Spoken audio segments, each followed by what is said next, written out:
Hey everyone, today I'll be going over the FM exam February 2018 syllabus.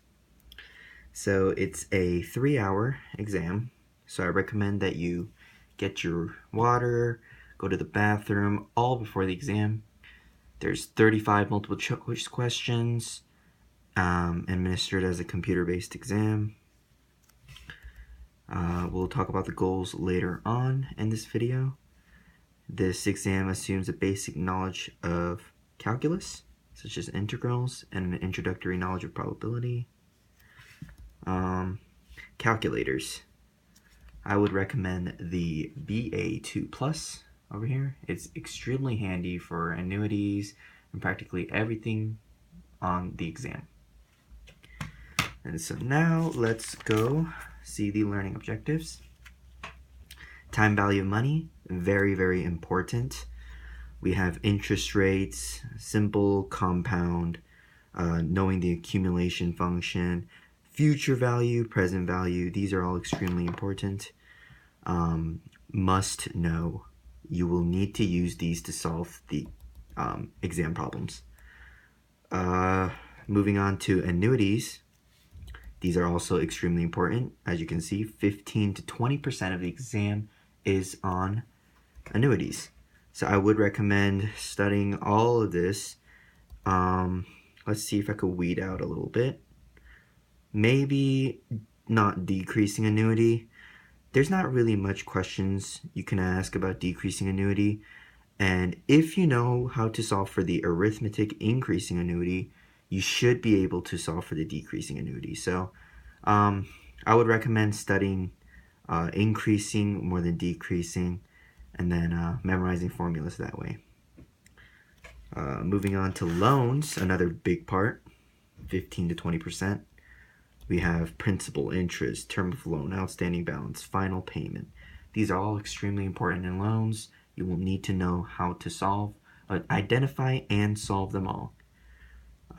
Outstanding balance over here. Just pay attention to number 2 of each. It tells you what to study for. Moving on to bonds, 15 to 20%. Another big portion of the exam.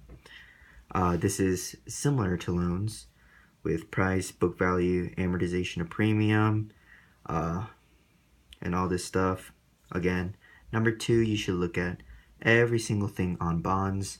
Just really solidify this topic and you should be fine on the exam. Letter E, general cash flows and portfolios, 10 to 15%.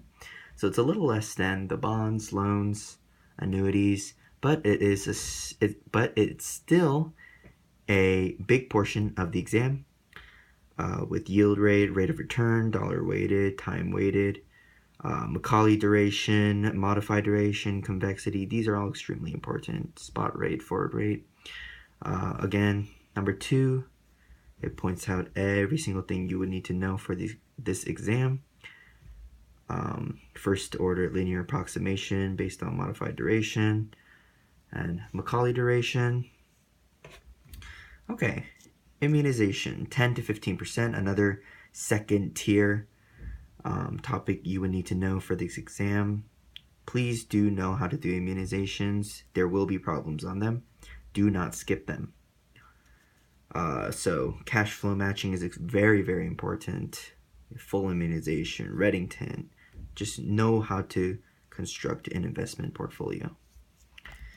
Now we go over to interest rate swaps, 0 to 10%. So if you really don't have time to study for the exam, you're running out, I would suggest you put off interest rate swaps till the end. There are many simple tutorials on how to solve for these problems. I would recommend looking at those. There's many guides teaching you.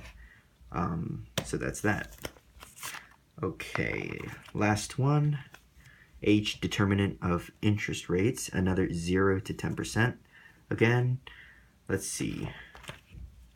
So if we add up A, B, C, D, E, F, we would get, for the bottom tier, 10, 20, 35, 50, 65, 75.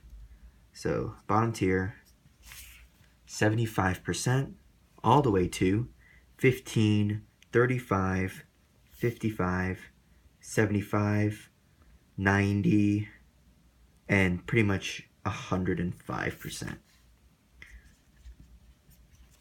So if you just study for A, B, C, D, and E and F, you would be getting minimum 75% and maximum 105%. You would need an average of 70% to pass this exam. So know where to study. Make sure you fully understand every single thing on A, B, C, D, E, and F, and you should be fine. And here's a lot of resources, textbooks teaching you interest theory. Broverman is a very good author. Over here we got more on theory of interest. Just really a lot of resources for you. I really do hope that this video helped you. If you have any questions on the exam, please comment. I would be more than happy to answer you. Thank you.